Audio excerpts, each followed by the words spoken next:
नाशिकमधील लक्ष्मी ज्वेलर्स, सोने व चांदीचे उत्तम ठिकाण।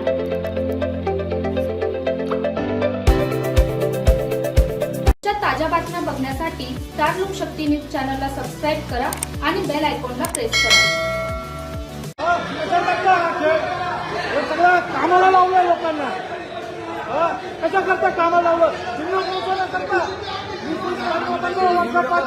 काम केलं, कशा करता केलं, तिकीट काढता कशा करतात,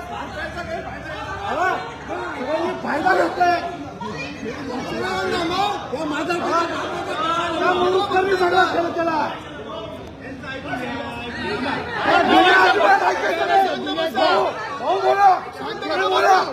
बोला तुम्ही, बोलो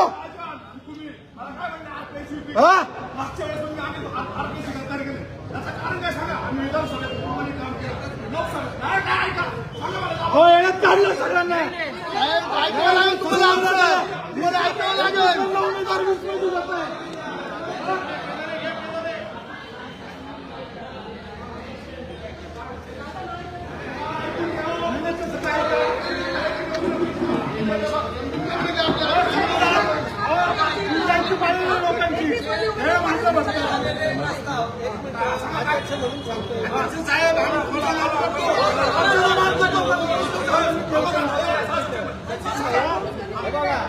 दीक्षाताई लोंढे असतील, हे असतील, यांचे आलेले प्रदेशाला पाठवले।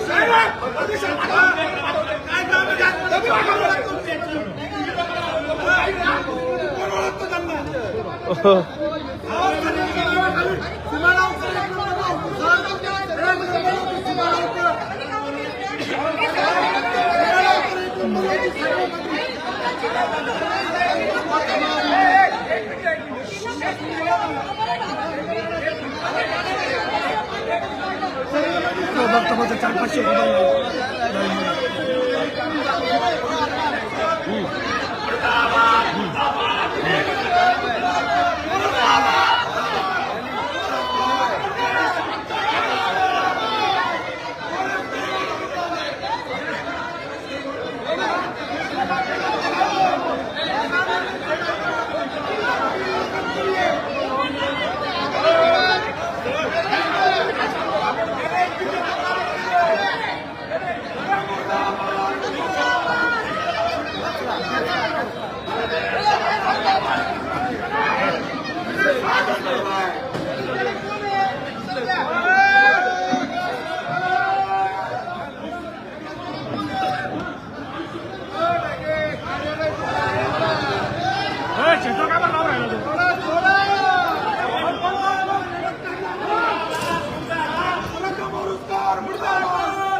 आपली भूमिका मांडा।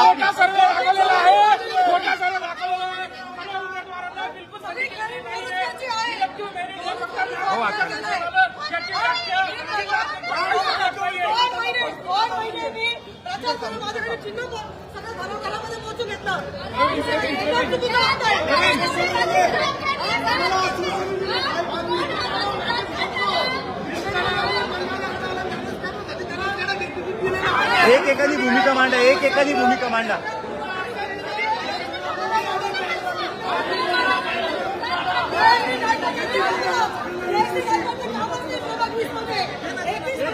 एक एकानी बोला, एक एकानी भूमिका मांडा, एक एकानी भूमिका मांडा। वकील साहेब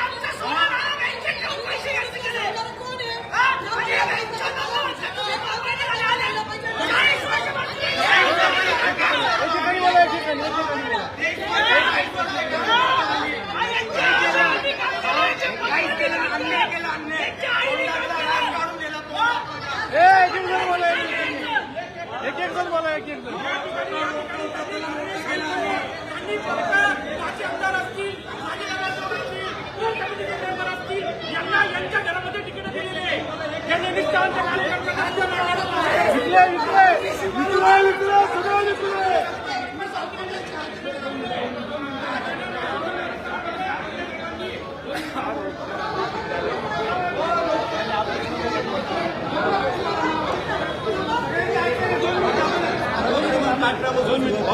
दोन मिनिट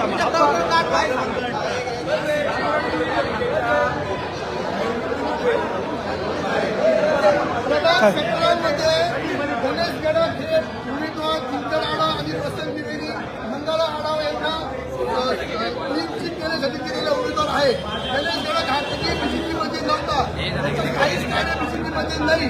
हे फक्त आणि फक्त दसत गावातून चिंतन आढाव आणि प्रसन्न द्विवेदी यांना मतदान व्हावं आणि मंगला आढावाला सेफ स्टँड होईल म्हणून आमचं तिकीट बंद करून गणेश गडाख हा दुसरा उमेदवार चिंतन आढाव प्रसन्न द्विवेदी लाभला आहे. यामध्ये उत्तर अडवली माझी बात काढली आहे तरी माझीचा मराठा कोणाला शिवाजी काय टोचले नसते तो मराठा असेल तरी सोडाचा काढलीच कधी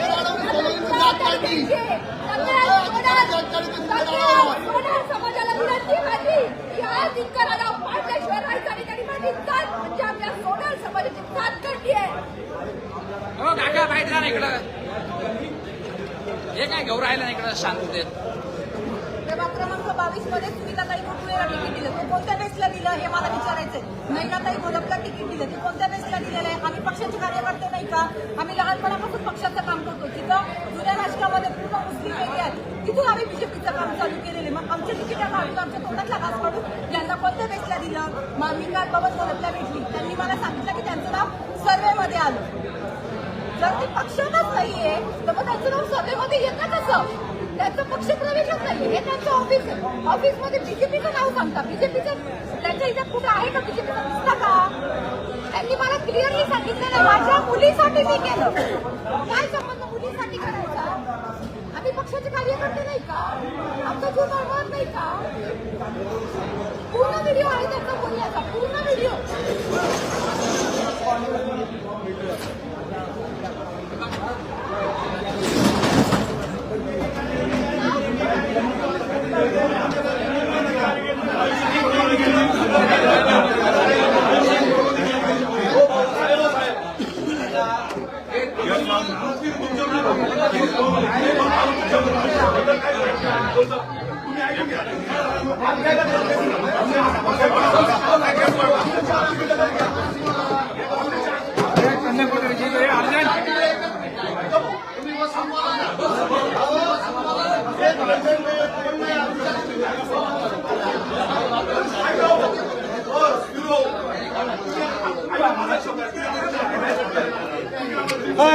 आपण दोघं पलका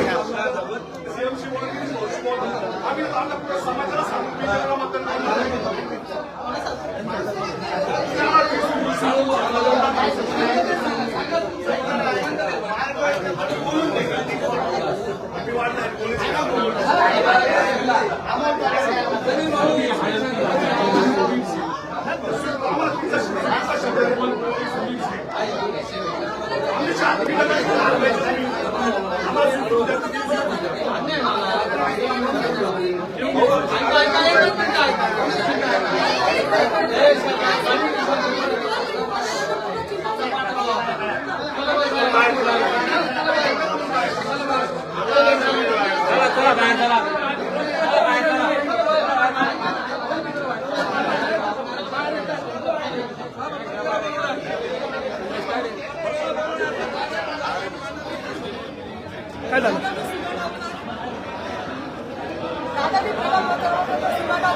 माझी गायकवाड यांची बायको 21 प्रभागामध्ये पडली होती मोठी मुले.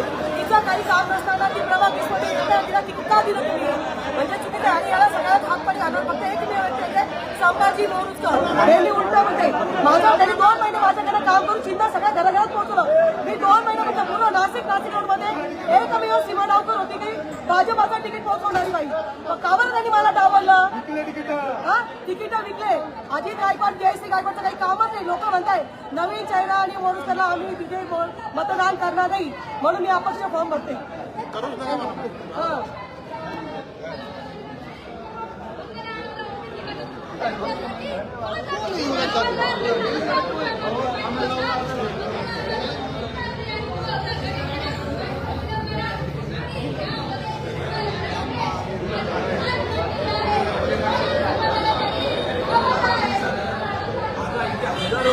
हजार 2,000 लोक येण्याच्या स्थितीमध्ये आहे. आता तुम्ही सांगा ना, तुम्ही मला दरवेळेस म्हणवता ज्यांनी प्रभागाच्या इलेक्शनमध्ये विरोधात जाऊन भारतीय जनता पक्षाचा उमेदवार पाडला, 2-2 सीटं पाडली, तर तिथे जे कागणे असतील किंवा अजून संगमनेर असतील त्यांना तिकीट दिली. मला तुमच्याकडून उत्तर अपेक्षित आहे रवीजी. शहराध्यक्षांकडे ते म्हणतात सर्वेचा रिपोर्ट बरोबर आहे, पण माझा सर्वे मला तिकीट नाही दिलं. मला रात्री 4 वाजेपर्यंत त्यांनी जागा ठेवलं. त्यांनी जायचं 8 वाजता तुला फोन येईल. त्या ठिकाणी आदरणीय गिरीश भाऊ पण होते उपस्थित. आज या नाशिक रोड रोडमध्ये माझ्या 36 गुन्हे आंदोलनाचे दाखल आहे. आज अजून पासपोर्ट निघाला नाही, माझ्या अजून केली निघतात. ज्यांनी पक्ष वाढवला, ज्यांनी पक्षाचं बळ दिलं, त्यांना तुम्ही डावलून बाहेरून लोक येणार आहेत. 5-5 युनिफॉर्म घेऊन जातात, 4-4 युनिफॉर्म घेऊन जातात. परिस्थिती अत्यंत वाईट आहे, एकदम वाईट आहे रवीजी. मी संघटन मंत्री म्हणून मी तुम्हाला कळकळीने सांगतोय. याच्यात एखादा कार्यकर्ता दबावण्याची स्थिती झालेली, एवढा मनस्ताप होतोय, रात्रीची झोप लागत नाही. मी 29-30 वर्ष गेलं का फ्लॅशबॅक आठवायला लागलं मला रवीजी. आता आयुष्याचं मी काय केलं, अटलजींचा विचार घेऊन आम्ही पुढे चाललो. आज नाशिक शहर भारतीय जनता पार्टीने जे काँग्रेस विचाराचे लोक पार्टी चालवायला लागले. त्यांनी वाड्यांना लॉक लावलं, मतदान करून दिलं नाही, अशांना तिकीट दिलं जात आहे. मला तुम्ही सांगा, मी तुमचा आदेश पाळेल, संघटनेबरोबर मी आहे, पण संघटना काही कार्यकर्त्यांवर अन्याय करत असेल हे शक्य नाही. पण सचिन हांजे हा अपक्ष निवडणूक लढवणार. पैसा मोठा का जनता मोठी हा आवाज घेऊन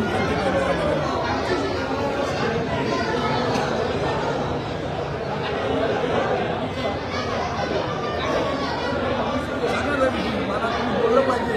सांगा काय केलं पाहिजे, सांगा काय केलं पाहिजे.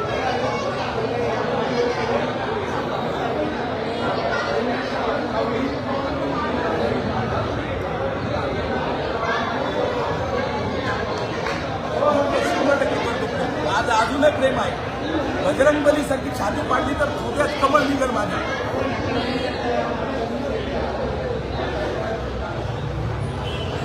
तुम्ही द्रविड असे काही करू नका.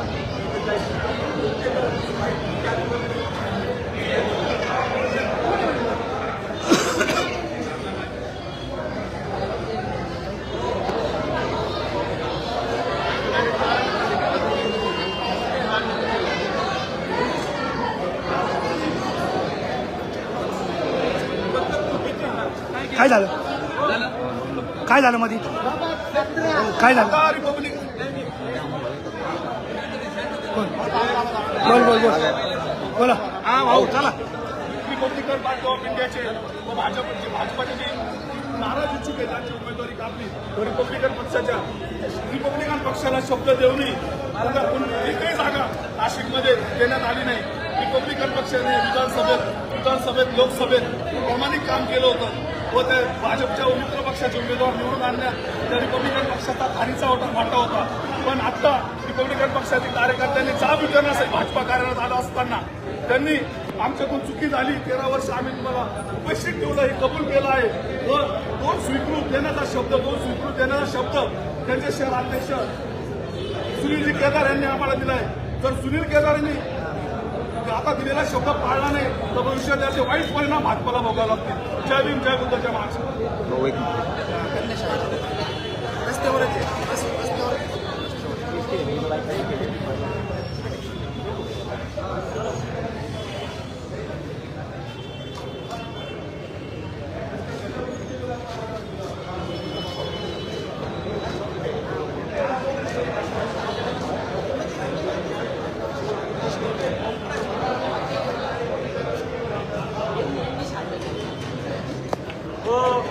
यांनी काय सांगितलं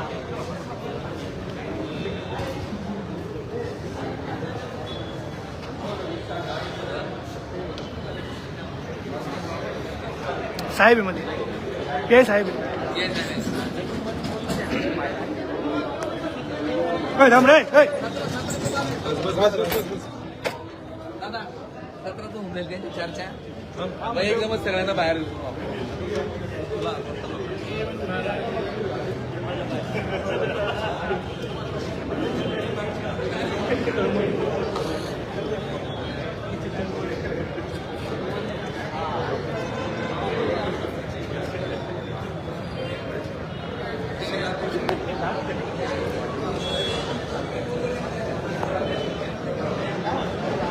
ओय सचिन ए झालं बरं का सांगितलं काय झालं झालं काय नाशिक महानगरपालिकेच्या संदर्भातला सगळ्या कार्यकर्त्यांना झालेला अन्यायाच्या संदर्भात या ठिकाणी नाशिकवर भारतीय जनता पार्टी कार्यालय आहे तिथं आम्ही विचारायला आलेलो आहे. शहराध्यक्षांना बोलून शहराध्यक्षांना आमच्या मनात दिलेली निवड आहे ती विचारली आणि याच्या पुढचं आता शहराध्यक्ष विचारले काय 22 मध्ये काय आपल्या मग 18 मध्ये काय प्रकार झाला प्रभागामध्ये 35 वर्ष काम करत असलेल्या कार्यकर्त्यांनी असेल आई असेल असं निष्ठावंत कार्यकर्त्यांनी आपली कट केली जाणीवपूर्वक केली तो विषय विचारायला आलो शहराध्यक्ष त्याला जबाब उत्तर देत नाही शहराध्यक्ष किती पाहिजे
उमेदवारी वाद केला